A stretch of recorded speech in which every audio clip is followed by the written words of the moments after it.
Right, yeah, Viltrox have sent us a 25 1.7 DX lens. Very kind of them. And I'm going to jump straight to my conclusion so people stay interested. Well, they won't, they'll just cut off then. I think it's one of the best lenses I've ever used. No. Yeah. What, including all your Nikon, Z-mount? What's the definition of best then? Well, we'll go through Oh, it. we'll go through it. Yeah, we'll Gonna go find through it. out. But yeah, I'm really, really impressed. We will be the judge of that. Thank you. Ooh. Okay. It's very light. Well, yeah, that's it's brilliant. Plasticky, but it's fine. Yeah, so it's 25mm DX, so equivalent on a full frame is about 37mm. You multiply it by 1.53 because I was googling it. I knew it was 1.5, but it's actually 1.53. So we'll call it 37. Okay. 37.5 really, just a shade over to account for the 0.03. Okay. But yeah, so when Viltrox got in touch with me, I said, well, I don't have a DX camera, apart from my Z8, which goes into crop mode. Automatically when you put a DX lens on it. Yep. And I thought it was about 24 megapixel, but you've just corrected me. So, right, here we go. I'm going to close my ears and just smile. Okay, so I've just learned something off Reddit, I think, because I was assuming that Z8, 45 megapixels full frame sensor. I thought divide by 1.5, because you were like, oh, it's half. I said, no, it can't be half. It's like 2 times 2/3 or divide by 1.5. It's going to be around about 30. So I Googled it. It's only 90 megapixels, one DX crop. So the reason is you divide the 45 megapixels by the crop factor 1.53 squared, which takes you down to 90 megapixels. So it's 45 on full frame, the Z8, but 90 megapixels on the DX crop that it puts it into automatically. But 90 megapixels is a Still, lot. Yeah, it's good. Yeah. So it's the equivalent of, almost equivalent of using DX camera, because the Z52 is out now, so that means DX is back. Yeah. And the lenses are coming back as well. Yeah. So yeah, that's how many megapixels? That's 20. That's going more, to isn't it? It's going to be 24. 24, 25. Yeah. Nice. Yeah. That's so nice. the build of it, we've got. There's no weather sealing though. I don't think. Okay. Yeah.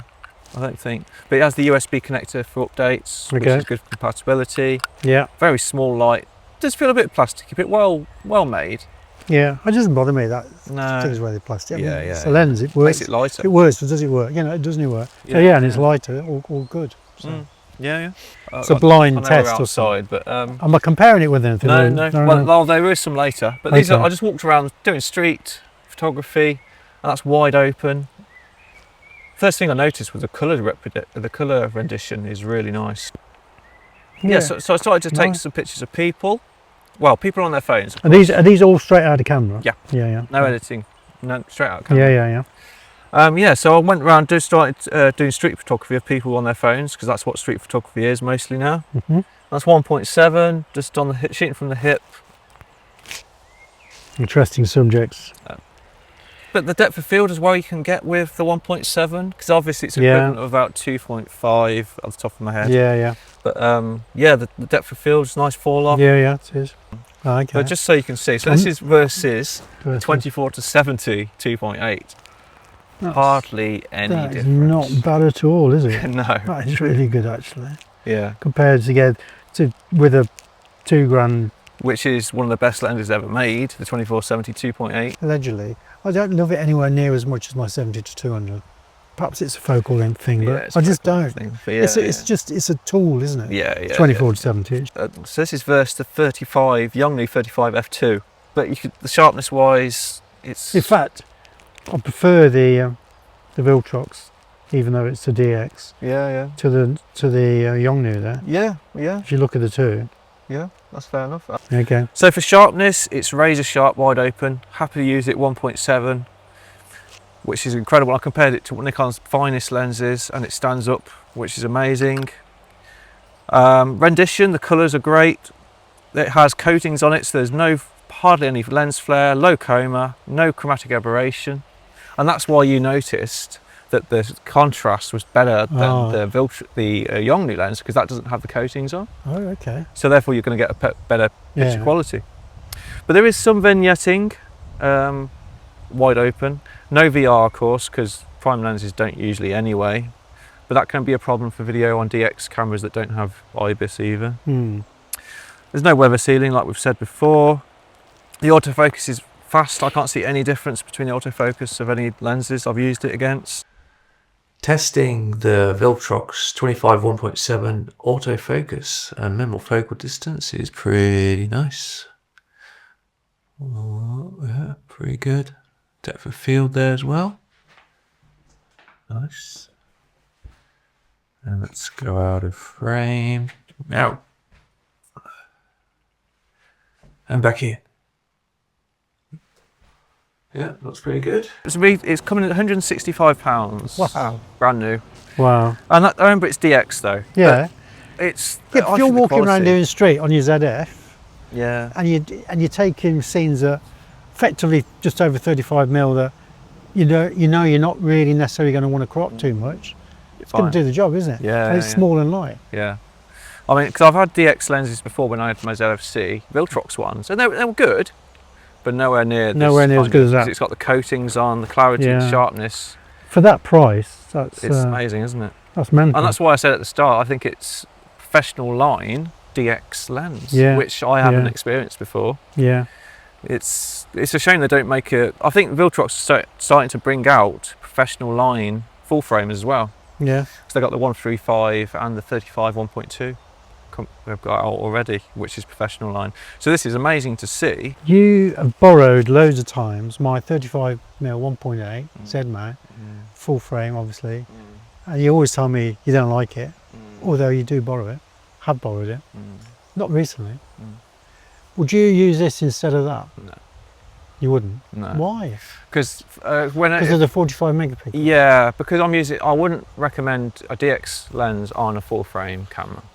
It's as simple as that. If I had like the Z50 Mark II, absolutely 100%, I would use that instead of the Nikon one. Right. Because that would be, well, they don't got a Nikon one equivalent. No, I know, okay. But yeah, absolutely. But I wouldn't use it for full frame. Just because you're missing out on the full resolution of the sensor. But you know that.